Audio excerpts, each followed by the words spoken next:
Hello everyone, I am Dr. Santosh Bothe. I am working at Bothe, Pune as a professor in MCA department. Today I will be discussing about neural network and artificial intelligence. So let's start with the topic. So I will cover what is artificial intelligence, relation of artificial intelligence to the human brain, does it really exist, and if exist, its application areas. Okay, so can AI be compared with the natural intelligence? What I mean to say is, can we compare the artificial intelligence with the natural intelligence?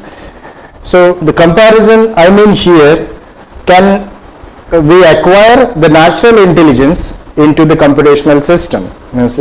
Can one day a computer system will work like a human brain? So let us start with a simple example. If I have to talk about the intelligence, when we are talking about artificial intelligence or natural intelligence, first we need to understand what does the intelligence really means to the engineers. So every expert will have different opinion. Like if you ask to the medical expert, they will have different definition of artificial intelligence. If you ask engineer, they will have different definition.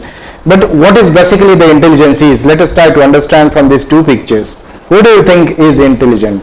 The baby or the Einstein? Okay. So if naturally most of you will answer that Einstein is more intelligent than the baby. So what makes that Einstein more intelligent than a baby? So let us again have some demonstration whether it is intelligence or not. Can we call, will the Einstein play the same way with the baby snake? Or even you can imagine yourself in place of a baby, will you react in the same way the baby is reacting to the snake? So with this clip, can I say that the intelligence is about decision making or taking some decision in a given situation? Definitely will not behave with the same way the baby is behaving. So let us try to understand what is the basic difference between the human brain and a computer. So is it because the baby is not having the experience of handling the snakes, or he doesn't have the knowledge? If I am talking about the biological brain, they are almost similar, the baby and the Newton. But the basic difference between these two pictures is the baby is not having a database, and that's why it is reacting the way it is now.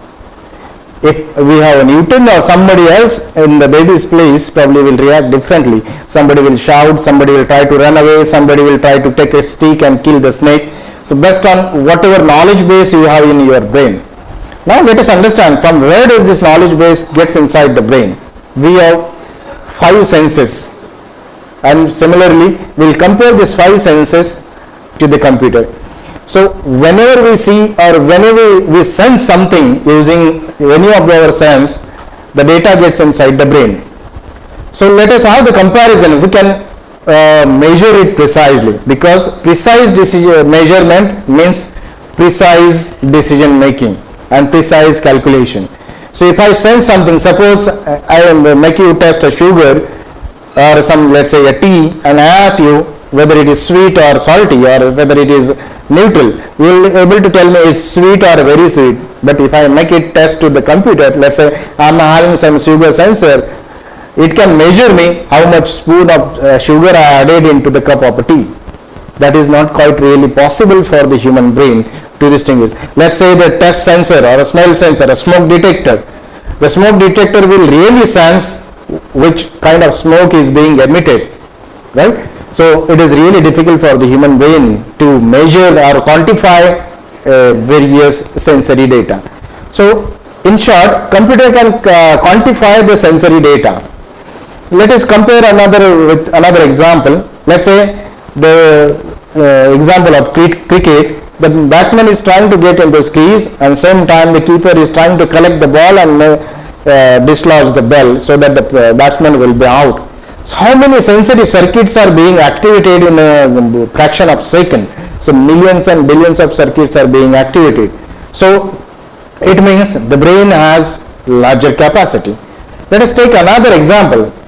So if the player, assume that the player is Yuvraj Singh and he is hitting 6 sixes on the 6th ball, so whether we'll consider him an intelligent.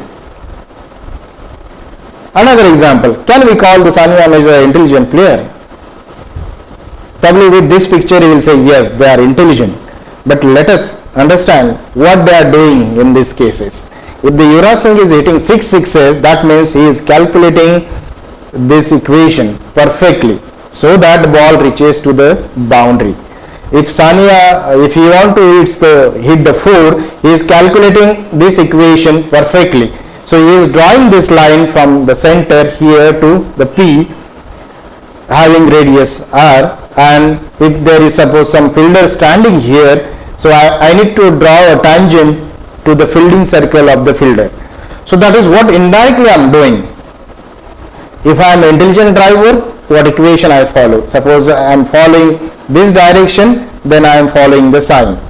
So indirectly, if Sania Mirza is hitting 4 perfect, so Sania Mirza is hitting every stroke perfectly, then what she is doing, she is making this calculation perfectly. So what is the basically intelligence is retrieving the right information from the brain at the right time. So let me add little bit confusion to your thought process.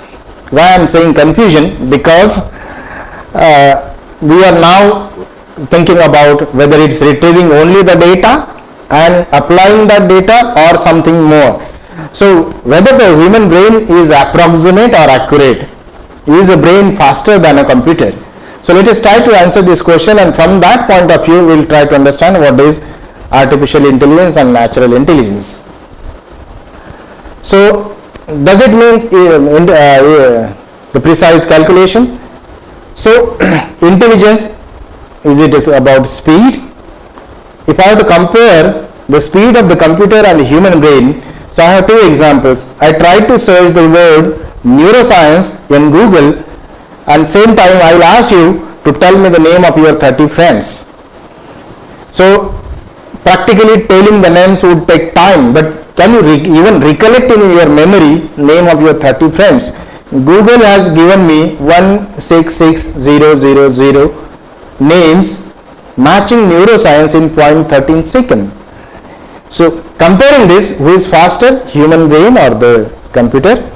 Naturally some of you will agree that computer might be faster than a human brain. So let us talk about accuracy. What makes brain works on accuracy or approximation? The person tries to catch a train and sometimes we miss this train despite of having experience of catching train before. We know this tentative speed, still we miss this train. Here player is trying to stop the ball from getting in the goal post, but still many times we missed it. We know how to climb the stair, but sometimes we miss the climbing. This is a favorite example. All of you must agree with me on the day of exam, we forget many things.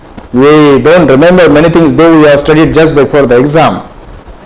So let us imagine the examination situation. In first 10 minutes, everybody of us are a bit confused, but in last 10 minutes we remember almost every answer. Why it happens so? So what it means, if brain is accurate, we need to remember everything whatever we have learned. We should stop every ball going to the goal post, but that doesn't happen in real life. That means there is some kind of inaccuracy, we call it is approximation. So that is what missing in computer. If you want to have something approximate, what we need to do? If I make the computer to read this statement, computer will underline everything is as wrong because it works on accuracy. If I ask your brain to read it, probably you will start reading it. If you can read this, you have a strange mind too.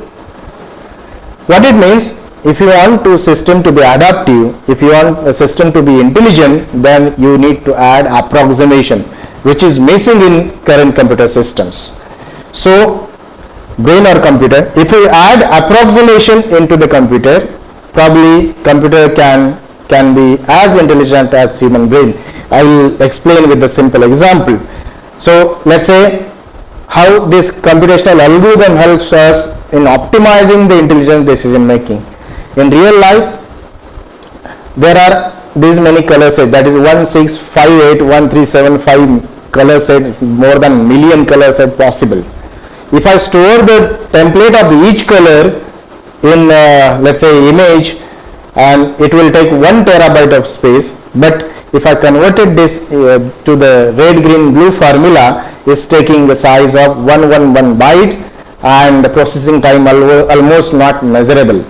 So what is we need to understand here is the brain and computer. The difference between brain and computer is not about the processing capacity, it's about the optimized algorithm. So if you want to make a computer to be intelligent like a human brain, we need to take a computational algorithms and make it adaptive. Then we can make it intelligent. All the 5 senses can work better in the human brain, so, as well as the computer. So we can make the computer as intelligent as human brain.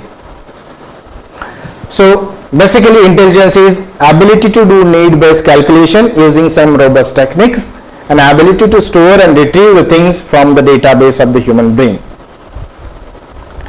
So it leads to the development of psychology and confidence, so which we'll study in next lecture.